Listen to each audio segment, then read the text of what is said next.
Hey gang, welcome back. This is just a brief update for you. I took a moment out from returning and recovering from whatever had ailed me for the last 6 days, and also I've been looking at my OCS table and willing myself to be ready to jump back in, but I'm not quite there yet. So I thought, as a break, I would quickly read the rules for SAS Rougue Regiment that Nate, the Gimpy Gamer, was so kind to send to me for free. I guess he got an extra comp copy or something like that when he did some videos for them and all that sort of good stuff. He's one of those big influencer guys that get stuff for free. So anyway, he was kind enough to share this with me, which is pretty cool.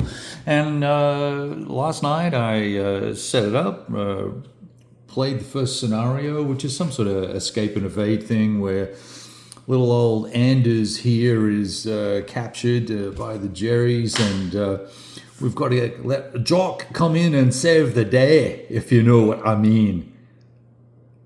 Okay, I won't do that anymore. So he's got to move his way across. Let me just get the rules from underneath the camera stand here. He's got to move himself around on the map without being discovered, starting over here and meandering across the map until he gets into a position to be in the same hex as his colleague, and then that's the scenario. Now, the scenario starts out because I think it's like a learner scenario. None of the guards that you have here actually move; they're just stationary unless an event card, which is played every turn, says, hey, rotate your dude for, I guess this is on the stealth side here. So rotate your dude anti-clockwise, as the case might be. And then these guards are just they're gonna rotate around, right? So fairly straightforward game, and I'm not going to get into all the mechanics and all the rest of it because there's lots of cool videos out on this game, and they're going to do a much better job of explaining things than I will. But here's what struck me. Firstly, quality of components and finished product. Really, really nice. Everything's got this nice top-down view, which it's kind of nice for this particular sort of man-on-man skirmish scale thing. I like that. But then you've got these character cards that is going to give, when the Germans get hit, they drop dead, one hit, one kill type of thing. But you'll have, as Jock's going to have a couple of steps here to absorb damage, as the case may be, and then depending on what weapons he's using, he's going to influence the stealth ranking on the map that will alert all of the enemy to the fact that there's a bunch of SAS guys running around trying to do bad things.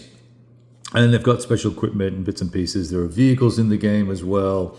There's 3 expansion packs that I received that have event cards and event decks in them as well. There's a whole swag of these different vehicles, and they're full of troops and armored cars and boats, and I think that's a submarine. I don't know. Explosions occur and stuff happens.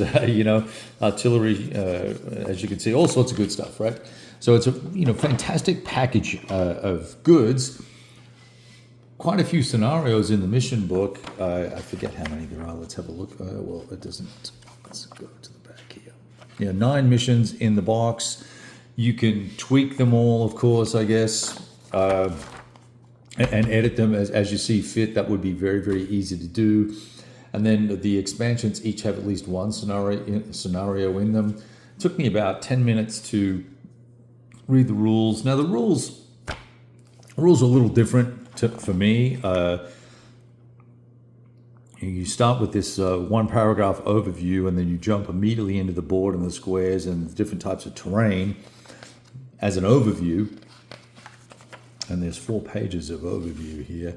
Then it talks about the different components and spawning tiles and things like that. And then it sort of jumps into the actual gameplay, I guess. And it's really very straightforward. The operators are going to do their thing. They're going to move either 1 or 3 hexes, depending on how many action points they spend for the turn. They have 4 action points a turn. Then the enemy is going to do its thing, depending on whether we're in the stealth phase, stealth section of the game, of the scenario, or the battle section. I was in the stealth section for 90%, 95% of the scenario, and you've got this stealth rating that gradually drops down, and these event cards, sometimes all the event card will be is, oh, you lose a stealth rating, right? So you can choose either easy or hard. So you can play starting at a 7, which means life is a little bit easier, or a 5. So for me, with this particular scenario, where was it? We went from 5 to 4 to 3 real quickly. And then I think I fired my gun, and that dropped it down another couple, or someone saw me or something, and it drops it down another one. So you can go to active for all of the guards very quickly. So it's a game of stealth movement. Getting in, getting out without getting caught is the perfect mission.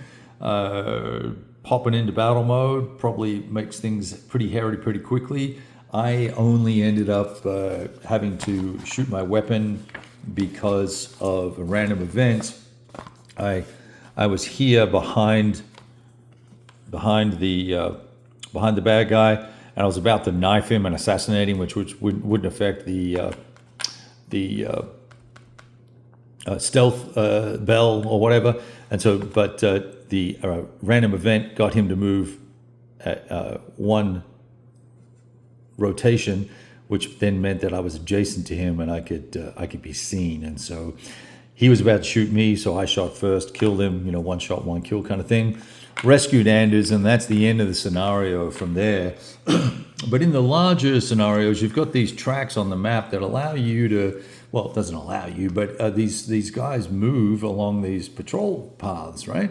And there's black soldiers and white soldiers, just so they go on the white tracks and the black tracks, and each of these guys is going to move around, and you've got to time your movement to get in and out and do whatever it is you're doing, whether you're laying explosives or rescuing someone or killing someone or something's going on, I don't know.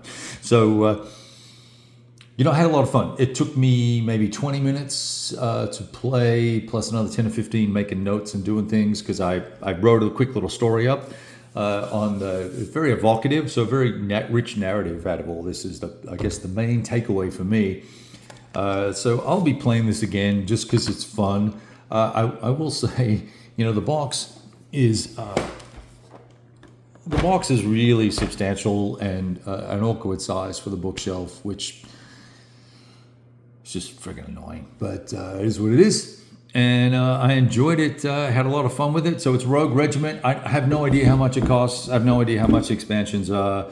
It's got to be a relatively expensive game. Just looking at the finished product, I'm guessing this was some sort of Kickstarter thing. I do recall seeing this on Kickstarter and being very curious about it, but then promptly forgot to register my interest and buy it. So now I've got a free copy, and we'll give it another run. So if you want something light and fun, want something as an introductory game, want something that feels like a little bit like a World War II movie, James Bond movie, or something like that, this is probably your huckleberry. And anyway, hope you guys enjoyed the vid. Roll dice. Talk to you soon.